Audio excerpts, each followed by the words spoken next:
So hello everyone, welcome back to the Vision Academy. मैं Osama sir आप सबका फिर से द विजन एकेडमी के इस यूट्यूब चैनल पर स्वागत करते हैं। तो इससे पहले हम लोग क्लास 11th की जो पॉलिटिकल साइंस पढ़ रहे थे उसमें ऑलरेडी एक चैप्टर हम लोग कंप्लीट कर चुके हैं। अब हम लोग इस क्लास में सेकेंड चैप्टर पढ़ेंगे। इससे पहले हम लोग क्लास 11th का जो फर्स्ट चैप्टर था संविधान क्यों और कैसे, उस चैप्टर को एकदम बेहतरीन तरीके से पढ़ चुके हैं। अब हम लोग पढ़ेंगे क्लास 11th का सेकेंड चैप्टर, यानी कि पॉलिटिकल साइंस का जो सेकेंड चैप्टर होने वाला है वो है मौलिक अधिकार व कर्तव्य, या फिर इसी चैप्टर को हम लोग ये भी बोलते हैं भारतीय संविधान में अधिकार। कि हमारे भारतीय संविधान में कौन कौन से अधिकार दिए गए हैं, यही चैप्टर में हम लोग पूरा कंप्लीट देखेंगे, जिसको कि इंग्लिश में बोलते हैं फंडामेंटल राइट्स एंड ड्यूटीज। क्या बोलते हैं? फंडामेंटल राइट्स एंड ड्यूटीज, या फिर बोल सकते हैं rights in the Indian constitution. क्या बोलेंगे? Rights in the Indian constitution. ये वाला चैप्टर एकदम मजेदार तरीके से हम लोग पढ़ने वाले हैं। तो चलिए आज पहले हम लोग देख लेते हैं कि इस चैप्टर में हम लोग पढ़ेंगे क्या क्या नहीं, क्या क्या चीज हम लोग इस चैप्टर में कवर करेंगे। उन सारी चीजों को एकदम बेहतरीन तरीके से डिस्कस कर लेंगे, ताकि हमारा एक रोड मैप तैयार हो जाए कि किस तरह से इस चैप्टर में हमको आगे बढ़ना है। नहीं, एक एक पॉइंट और जितने भी एनसीईआरटी का टॉपिक है एकदम बेहतरीन नोट्स के साथ हम लोग इस क्लास को करेंगे, ताकि आपको कहीं भी समझने में कोई भी परेशानी ना हो। तो सबसे पहले हम लोग इंट्रोडक्शन देखेंगे। नहीं, संविधान जो हमारा है, भारतीय संविधान में अधिकार जो चैप्टर का नाम है, इसका पहले हम लोग परिचय देखेंगे, क्या क्या चीजें हैं इसमें, उन सारी चीजों को एकदम बढ़िया से क्रिस्टल और क्लियर करेंगे। नहीं, उसके बाद पढ़ेंगे हम लोग संविधान में मौलिक अधिकार क्यों शामिल किए गए, ये चीज भी देखेंगे। जो हमारा भारत का संविधान है उसमें मौलिक अधिकार को क्यों शामिल किया गया, इसका भी रीजन हम लोग देखेंगे। नहीं, बोलता है why fundamental rights are included in the constitution, मतलब भारतीय संविधान में फंडामेंटल राइट्स को क्यों शामिल किया गया, इसका क्या रीजन था, इसके बारे में देखेंगे। नहीं, उसके बाद अगला टॉपिक क्या देखेंगे इस चैप्टर में? अगला टॉपिक देखेंगे मौलिक अधिकारों के प्रकार, यानी कि कैटेगरीज ऑफ फंडामेंटल राइट्स, मतलब कितने कैटेगरी के या फिर बोल सकते हैं कितने प्रकार के फंडामेंटल राइट्स हमारे भारतीय संविधान में दिया गया। नहीं, उन सारी चीजों को एक एक फंडामेंटल राइट्स का एक एक आर्टिकल को एकदम बेहतरीन तरीके से हम लोग देखेंगे। नहीं, उसके बाद अगला टॉपिक क्या देखेंगे हम लोग? बोलते हैं आलोचनात्मक समीक्षा, यानी कि क्रिटिकल एप्रिसिएशन। इन चीजों को भी देखेंगे, किस तरह से हमारे संविधान की या फिर इस संविधान जो भारत का संविधान है उसकी किस तरह से आलोचना की गई, उन सारे चीजों को देखेंगे। नहीं, उसके बाद अगला टॉपिक क्या देखेंगे? ये सारा चीज क्या है कि हम लोग, ये भी टॉपिक का नाम है, बाकी इसके ऊपर डिटेल एक्सप्लेनेशन मिलेगा, एकदम बेहतरीन तरीके से नोट्स मिलेगा, जो कि एग्जाम में आपको 110% और समझने में बिल्कुल आसानी होगी। एकदम एनसीईआरटी बेस्ड नोट्स मिलेगा, एकदम आसान भाषा में। नहीं, उसके बाद देखेंगे राष्ट्रीय मानवाधिकार आयोग, यानी कि नेशनल ह्यूमन राइट्स कमीशन, इसके बारे में देखेंगे। उसके बाद देखेंगे संपत्ति के अधिकार का मामला, किस तरह से हमारा संपत्ति का जो अधिकार था उसको हमारे संविधान से हटा दिया गया। पहले कुल 7 मौलिक अधिकार थे, फंडामेंटल राइट्स की संख्या 7 थी, लेकिन संपत्ति के अधिकार को हटा दिया गया। वो भी देखेंगे क्यों हटाया गया, क्या कारण रहा होगा कि संपत्ति के अधिकार को हटा दिया गया और उसको अब कानूनी अधिकार बना दिया। नहीं, अब आगे देखते हैं। उसके बाद बोलते हैं राज्य के नीति निर्देशक सिद्धांत, यानी कि directive principles of state policy.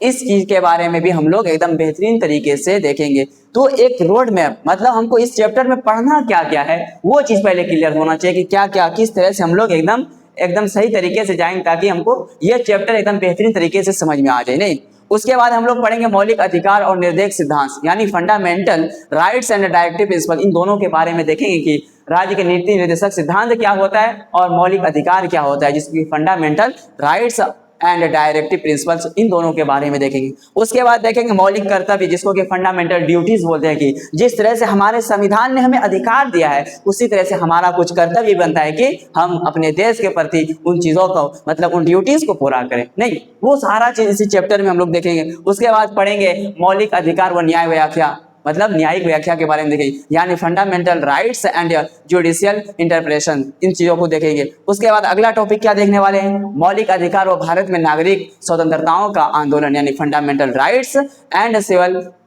Civil liberties movement in India. इन सारी चीजों के बारे में, मतलब ये सारा टॉपिक हम लोग देखेंगे। उसके बाद कुछ इंपॉर्टेंट पॉइंट, मतलब क्या क्या चीज हमको याद रखना होता है, उन सारे चीजों के ऊपर डिस्कस करेंगे। उसके बाद एनसीईआरटी का क्या कंसर्न है, क्या ख्याल है इस चैप्टर में, वो सारा चीज देखेंगे। बाकी हम लोग इसमें जितने भी एमसीक्यूज है वो सारा चीज हम लोग कवर करेंगे। नहीं, सबसे पहले हम लोग देख लिए कि क्या क्या टॉपिक है इस चैप्टर में, जितने भी इंपॉर्टेंट टॉपिक है उन सारी चीजों को पहले हम लोग अच्छे से क्लियर करेंगे, साथ ही साथ उसके बाद उनका सही से एक्सप्लेनेशन करेंगे। उसके बाद जितने भी हर टॉपिक से हम लोग क्वेश्चन निकालेंगे, उस क्वेश्चन को पहले देखेंगे, उसके बाद एमसीक्यू क्वेश्चन देखेंगे, लॉन्ग टाइप क्वेश्चन देखेंगे और शॉर्ट टाइप क्वेश्चन देखेंगे। मतलब चैप्टर को पढ़ने के बाद उसका जितना है एकदम अच्छे तरीके से पोस्टमार्टम करेंगे। नहीं, अब हम लोग परिचय देख लेते हैं, जिसको कि इंट्रोडक्शन। सबसे पहले देख लेते हैं भारतीय संविधान में अधिकार जो है इसका क्या, इंट्रोडक्शन को पहले देख लेते हैं। नहीं, बोलता है संविधान उन लिखित और अलिखित नियमों का संग्रह होता है। संविधान क्या होता है, लिखित और अलिखित नियमों का एक संग्रह होता है, या फिर एक जगह जमा होता है। क्या होता है, एक जगह जमा होता है। लिखित उसको बोलते हैं जो लिखा हुआ रहता है, और जो अलिखित मतलब उसको बोलेंगे जो कि परंपरा या फिर क्या बोल सकते हैं, बिना लिखे हुए। और ये चीज भी याद रखना कि लिखित संविधान क्या होता है कि उसमें मतलब क्या बोल सकते हैं उसको कि लिखित संविधान को निर्माता या फिर निर्मित क्या होता है, लिखित संविधान निर्मित भी होता है, नहीं उसको बनाया जाता है। जिस तरह से हमारा जो संविधान है भारत का संविधान, इसको भारतीय संविधान सभा द्वारा बनाया गया।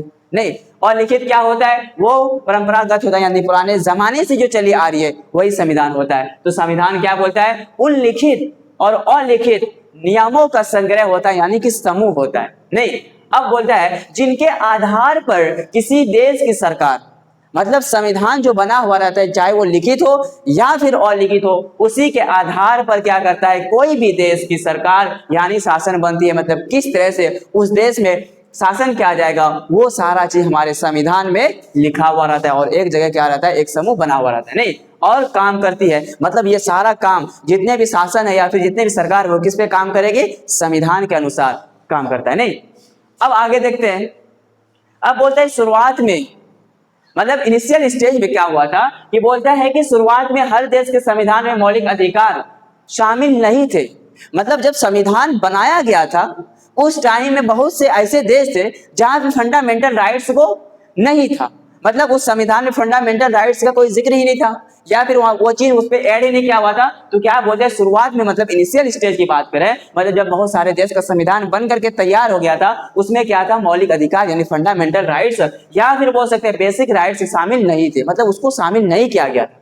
लेकिन समय के साथ ये महसूस किया गया कि नागरिक कहने का मतलब है देश के लोगों के अधिकारों की सुरक्षा के लिए इन्हें क्या किया जाना चाहिए, संविधान में शामिल करना जरूरी है। यानी कि जब देश का मतलब कुछ समय के बाद क्या हुआ कि लोगों ने एहसास किया कि नागरिकों यानी देश के लोगों के अधिकारों की, मतलब जितने भी यहाँ के नागरिक हैं उसके जितने भी अधिकार है उसकी सुरक्षा के लिए इन्हें क्या किया जाना चाहिए, संविधान में शामिल करना जरूरी है। जब तक वो संविधान में शामिल नहीं होगा तो उसकी रक्षा भी नहीं करेगा, हो सकता है कोई उस चीज का उल्लंघन कर दे, इसलिए जब उसको संविधान में ऐड कर दिया जाएगा तो उसको संवैधानिक दर्जा मिल जाएगा और संविधान के खिलाफ कोई काम नहीं कर सकता है। नहीं, इसलिए पहले क्या था कि बहुत सारे देश में फंडामेंटल राइट्स नहीं था, लेकिन बाद में लोगों ने महसूस किया कि फंडामेंटल राइट्स को संविधान में ऐड करना चाहिए ताकि उसकी सुरक्षा हो सके और लोगों को उसका अधिकार मिल सके।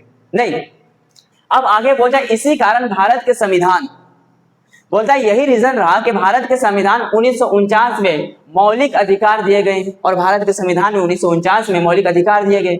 बाद में 42वें संविधान संशोधन यानी कि 1976 द्वारा नागरिकों के मौलिक कर्तव्य, यानी कि जैसे मौलिक अधिकार मिला तो मौलिक कर्तव्य यानी बेसिक ड्यूटीज भी जोड़ दिया गया। जैसे फंडामेंटल राइट्स को कब 1949 में मौलिक अधिकार दिए गए, बाद में क्या होता है कि 42वें संविधान संशोधन होता है। संशोधन बोलते हैं संविधान में बदलाव की प्रक्रिया को संशोधन बोलते हैं। नहीं, संशोधन 1976 द्वारा नागरिकों के मौलिक कर्तव्य यानी फंडामेंटल राइट्स को ऐड किया, उसके बाद क्या गया, फंडामेंटल ड्यूटीज को भी इसमें ऐड किया ताकि हमको जो अधिकार मिला है उसके प्रति हम लोगों को अपने देश के प्रति क्या करना चाहिए, कुछ कर्तव्य भी होना चाहिए। नहीं, अब देख लो बोलते आज के समय में अगर अभी का हम बात करें, वर्तमान की अगर बात करें तो बोलते हैं आज के समय में अधिकांश लोकतांत्रिक, मतलब जितने भी लोकतांत्रिक कहने का मतलब है जहां भी जनता द्वारा क्या होता है, जनता द्वारा चुनी गई सरकार को हम लोग क्या बोलते हैं, लोकतांत्रिक। लोकतांत्रिक का मतलब क्या बोल रहा है कि जनता द्वारा चुनी गई सरकार वाले, मतलब जहां भी लोकतांत्रिक है, जहां भी लोकतांत्रिक बेसिस पे सरकार चलती है, मतलब ऐसे सरकार जहाँ पे जनता द्वारा चुना जाता है, तो बोलते हैं देशों के संविधान में मतलब जितने भी देश हैं उसके संविधान में नागरिकों के अधिकारों की विशेष महत्व दिया गया है। मतलब जितने भी देश हैं, जो भी लोकतांत्रिक देश है, उसमें क्या किया गया, मतलब जितने भी नागरिक है उसके अधिकारों को क्या किया गया, विशेष महत्व दिया गया, नहीं इंपॉर्टेंस दिया गया। अब आगे अगला टॉपिक क्या है, बोलते संविधान में मौलिक अधिकार क्यों शामिल किए गए। क्या रीजन रहा कि हमारे संविधान में फंडामेंटल राइट्स को ऐड किया गया। बहुत सारे पहले देश में संविधान थे जिसमें कि फंडामेंटल राइट्स नहीं था, फिर उसको हमारे संविधान में किस तरह से जब भारत का संविधान बनाया जाता है तो बहुत सारे देशों का भ्रमण करने के बाद जितने भी देश होते हैं वहाँ की जितनी विशेषताएं होती, जो जो अच्छी चीजें होती है उसको हमारे संविधान में ऐड किया है। नहीं, अब देखते हैं कि संविधान में मौलिक अधिकार क्यों शामिल किए गए। बोलते हैं why fundamental rights are included in the constitution, यानी कि संविधान में मौलिक अधिकारों को क्यों शामिल किया गया, क्या रीजन रहा होगा। नहीं, अब देख लेते हैं। बोलता है कि राष्ट्रीय आंदोलन, मतलब राष्ट्रीय आंदोलन कहने का मतलब है स्वतंत्रता आंदोलन, जैसे अंग्रेजों से लड़ाई लड़ रहे थे और भारत को अपने आजादी की लड़ाई लड़ रहे थे, किस समय से ही ये मांग की जा रही थी। मतलब जब हम लोग अंग्रेजों से लड़ाई लड़ रहे थे उस समय से ही किया गया था, मतलब इसकी मांग हो रही थी। मतलब यहाँ के लोगों को क्या मिले, फंडामेंटल राइट्स मिले, यहाँ के लोगों को मौलिक अधिकार मिले। नहीं, इसकी मांग कब से की गई थी, मतलब राष्ट्रीय आंदोलन के समय से ही इस चीज की मांग उठने लगी थी। बोलता है कि नागरिकों को, मतलब देश के लोगों को मौलिक अधिकार यानी बेसिक राइट्स दिए जाए, कि यहाँ के जितने भी नागरिक है उसको क्या किया जाए, फंडामेंटल राइट्स या फिर मूल अधिकार दिए जाए या फिर बेसिक राइट्स दिए जाए। नहीं, 1928 की नेहरू समिति, 1928 में क्या होता है कि नेहरू की समिति आती है, यानी कि नेहरू कमेटी। 1931 कराची अधिवेशन, मतलब 1931 में भी, मतलब 1928 में पहली बार मांग किया गया था, वो किसके द्वारा, नेहरू समिति के द्वारा। नहीं, 1931 कराची अधिवेशन, अधिवेशन बोलते हैं बैठक को, अधिवेशन किसको बोलते हैं, बैठक को। तथा मोहम्मद अली जिन्ना के 14 सूत्रों में भी, मतलब मोहम्मद अली जिन्ना थे जिन्होंने एक सूत्र बनाया था या फिर एक सिस्टम को बनाया था, उसमें क्या था कि मौलिक अधिकारों का समर्थन किया गया था। मतलब पहले नेहरू कमेटी ने भी मौलिक अधिकार की मांग की, उसके बाद क्या बोलता है अली जिन्ना, जिन्होंने 14 सूत्रों में उन्होंने अपने मौलिक अधिकार का भी जिक्र किया था। नहीं, अब बोलते इसी कारण संविधान सभा ने इन्हें संविधान में शामिल किया। यही रीजन रहा या फिर यही वजह रहा कि इसको संविधान सभा ने क्या किया, इसको संविधान में जगह दिया या फिर इसको संविधान में शामिल किया।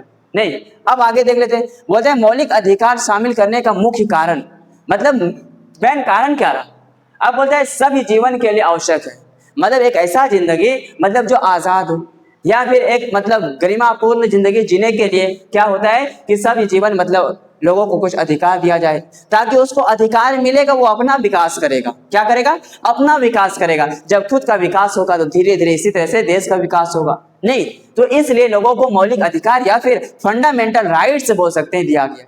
नहीं, अब देखो बोलते हैं अधिकारों के बिना, मतलब कोई भी फंडामेंटल राइट्स के बिना व्यक्ति स्वतंत्र मतलब आजाद और सम्मानजनक यानी इज्जत वाला जीवन नहीं जी सकता। जब तक उसके पास कोई जीने का बोल सकते हैं कि तरीका या फिर मोटिव ही नहीं रहेगा कि हमको क्यों जीना है, तो ये नहीं हो सकता है। इसलिए क्या किया जाता है, बोलते सम्मानजनक इज्जत वाला जिंदगी जी नहीं सकता है जब तक उसके पास कोई भी अधिकार नहीं होगा। वो फ्रीली कोई काम नहीं कर सकता है तो वो क्या नहीं कर सकता है, मतलब इज्जत वाला जिंदगी या फिर अपने आप को आजाद नहीं समझेगा। अगर कोई किसी के पैर में बेड़ियां डाल दो और को बोलो कि क्या आपकी जिंदगी कैसी है, तो वो कभी अपने आप को एक अच्छा जिंदगी मानेगा ही नहीं। इसलिए यहाँ के लोगों को यह मौलिक अधिकार दिया गया। बोले जितने अधिक अधिकार होंगे, मतलब जितने ज्यादा अधिकार होंगे व्यक्ति उतना ही अधिक विकास होगा। मतलब जिसके पास जितना ज्यादा अधिकार होगा वो उतना ज्यादा, मतलब होता है ना जिस तरह से हम लोगों को मतलब जितना रिसोर्सेज होता है या फिर बोल सकते हैं जितना हम लोग फ्रीली कोई काम कर पाते हैं तो उससे ज्यादा विकास हो पाता है। नहीं, जैसे एक स्टूडेंट को अगर फ्रीली छोड़ दिया जाए, उसको अच्छा कोचिंग जाने के लिए छोड़ दिया जाए तो वो अच्छा चीज सीखेगा, और जब वो खुद का विकास करेगा तो वो बच्चा फिर करेगा अपने घर का विकास करेगा। इसी तरह से उसके घर के विकास होने से इसी तरह से और गाँव वाले का विकास होगा। इस तरह से हम लोग बोल सकते हैं मतलब जिसको जितना अधिकार मिलेगा वो उतना विकास होगा जब खुद का विकास होगा। इसी तरह से किसी भी देश का अपना विकास होता है। नहीं, अब दूसरा बोलते सबसे महत्वपूर्ण अधिकारों की सुरक्षा। अब कोई फंडामेंटल राइट्स दे दिया है लेकिन उसको मतलब मान ही नहीं रहा या फिर उसका बार बार उल्लंघन हो रहा है, तो उसकी सुरक्षा के लिए भी गारंटी होना चाहिए। नहीं, अगर बोल दे के मुंह से बोला हुआ कोई अधिकार आपको दे दे और आप क्या करें कि उस अधिकार को अब कोई छीन रहा है या फिर उस अधिकार को आप पालन कर ही नहीं पा रहे, तो वो फिर अधिकार किसी नाम का अधिकार ही बदल जाएगा। नहीं, अब बोलते सबसे महत्वपूर्ण अधिकारों की सुरक्षा, सबसे इंपॉर्टेंट बात यह हो जाती है कि उन अधिकारों की रक्षा की जाए। बोलते सभी अधिकार समान नहीं होते, मतलब जितने भी अधिकार वो समान नहीं होते, बराबर नहीं होते।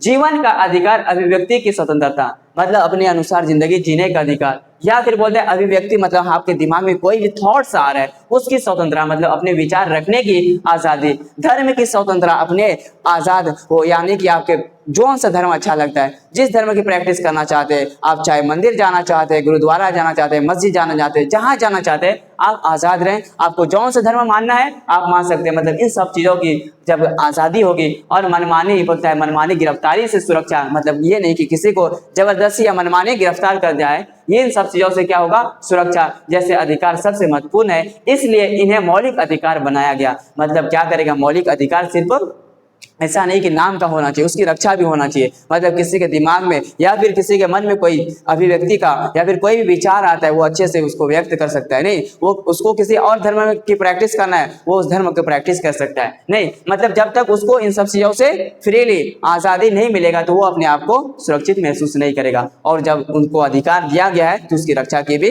गारंटी होनी चाहिए। नहीं, अब देख लेते हैं कानूनी संरक्षण, जिसको बोलते हैं लीगल प्रोटेक्शन, कि जो फंडामेंटल राइट्स दिया गया है इसके क्या कानूनी संरक्षण क्या है। बोलता है मौलिक अधिकारों को संविधान में लिखने से, मतलब बोलता है सिर्फ फंडामेंटल राइट्स को संविधान में, कॉन्स्टिट्यूशन में लिखने से उन्हें कानूनी सुरक्षा नहीं मिलती।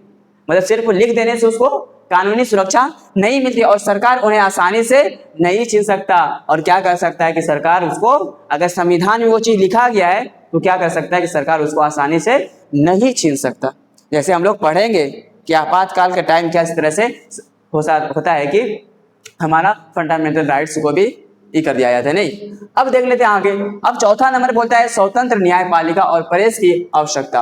बोलता है केवल अधिकार लिख देना पर्याप्त नहीं है, मतलब सिर्फ हमारे मूल अधिकार को संविधान में लिख देना ये पर्याप्त मतलब काफी नहीं है। उसकी रक्षा के लिए स्वतंत्र न्यायपालिका यानी कि इंडिपेंडेंट जुडिशरी और स्वतंत्र प्रेस यानी इंडिपेंडेंट प्रेस भी आवश्यक है, कि जब मतलब अगर उसका फंडामेंटल राइट्स का हनन होता है तो वो क्या कर सके, अपने उस हनन को या फिर उसकी चुनौती दे सकता है। कहाँ, सुप्रीम कोर्ट में दे सकता है। नहीं, वो इन चीजों के लिए आजाद रहे। नहीं, और बोलते आवश्यक है, और इसमें प्रेस वाला भी काम करेगा ताकि अधिकारों का उल्लंघन होने पर लोगों को न्याय मिल सके। जब ये दोनों अच्छे से काम करेगा और किसी भी नागरिक का अगर फंडामेंटल राइट्स का हनन किया जाता है तो वो क्या कर सके, उसके खिलाफ अगर चुनौती देती है तो उसको उस चीज में न्याय मिल जाए। नहीं, अब पांचवा है लोकतंत्र की सुरक्षा। अब लोकतंत्र किसको बोलते हैं, जहां पे जनता द्वारा चुनी गई सरकार होती है उसको हम लोग लोकतंत्र बोलते हैं। नहीं, अब बोलते हैं भारत जैसे लोकतांत्रिक कहने का मतलब है जनता द्वारा चुनी गई सरकार वाले देश। मतलब जितने भी देश हैं जहां पे जनता द्वारा चुनी गई सरकार हो उसको हम लोग लोकतांत्रिक बोलते। नहीं, बोलते देश में मौलिक अधिकार सरकार की मनमानी कहने का मतलब है स्वेच्छाधारी, अपने इच्छा अनुसार कार्य नहीं कर, वो रोकता है। नहीं, और नागरिकों की स्वतंत्रता की रक्षा करता है, और जितने भी नागरिक है उसकी आजादी की भी रक्षा करता है, और सरकार की मनमानी यानी स्वेच्छाधारी कार्य से को भी लगाम लगाती है। नहीं, अब बोलते हैं भारतीय संविधान में महत्व, इसका क्या महत्व है, क्या इंपॉर्टेंस है, क्यों इसको शामिल किया गया है, फंडामेंटल राइट्स को भारतीय संविधान में क्यों शामिल किया गया है। तो बोलते हैं भारतीय संविधान में इसका महत्व क्या इंपॉर्टेंस है इसका। बोलते हैं संविधान निर्माताओं ने, मतलब हमारा जो भारत का संविधान है ये जो बनाया गया है यहाँ के संविधान निर्माताओं द्वारा, तो बोलते हैं संविधान के भाग कहने का मतलब